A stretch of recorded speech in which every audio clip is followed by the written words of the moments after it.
Здравейте!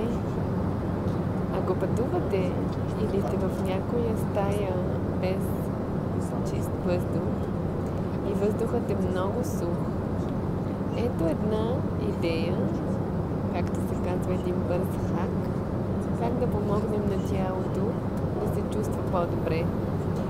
В един малък термос помолих за вряла вода и капнах капка мента. И ето така, дишвам. И тази инхалация много подпомага лигавицата, подпомага всичките функции на синусите, на гърлото, носоглътката.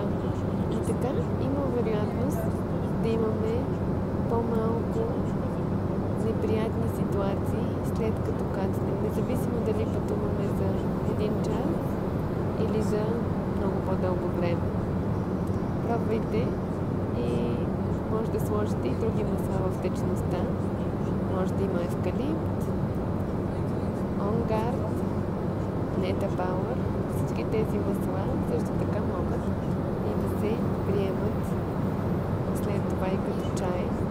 С евкалипта може да бъде заменен с лимон, например.